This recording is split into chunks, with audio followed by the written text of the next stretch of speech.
בוא לפה! בוא לפה! בוא לפה! שכב, דבר. ממש עכשיו מתבצע לעברנו גם ירי של צלפים, בדיוק ברגע שהחקלאים מנסים למשוך את הטרקטור שנתקע. אותו טרקטור שלעברו בוצע ירי מוקדם יותר, וממנו גם מן הירי הזה נפגע המתנדב מקיבוץ עין השלושה. ליד האוזן שלי.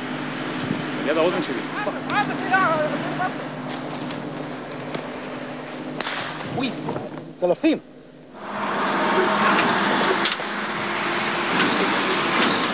וואי, פצמר. פצמר עלינו, אחי. ירה, ירה. יצא עכשיו יציאה של פצמר. בוא למטה, בוא. בוא.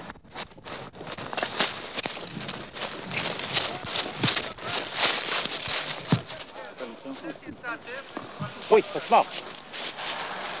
הכל בסדר, הכל בסדר. לא, אין צבא, יש קרוב לגבול.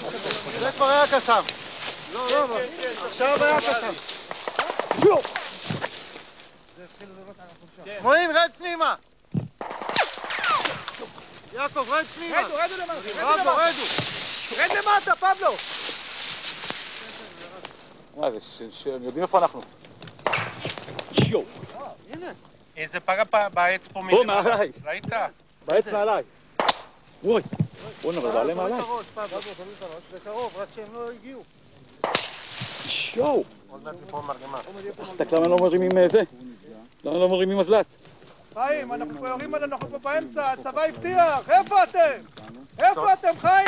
חיים! בסדר. חיים, הנה העולם יורים עלינו פה מכל הכיוונים אחרי שהבטיחו שאין צבא ויש הכל, איפה אתם? איפה הם? יורים עלינו, חיים! חיים, יורים עלינו! חיים, יורים על העצים, אנחנו פה פוגעים בנו כמעט! נו, בואו, שלחו את הצבא לפה! זה המדינה! אין לנו לאן לברוח עכשיו, אתה לא יכול לברוח לאף מקום, לאן תברח? אתה לא יכול לזוז מפה. אנחנו שוכבים, אבל יורים עלינו!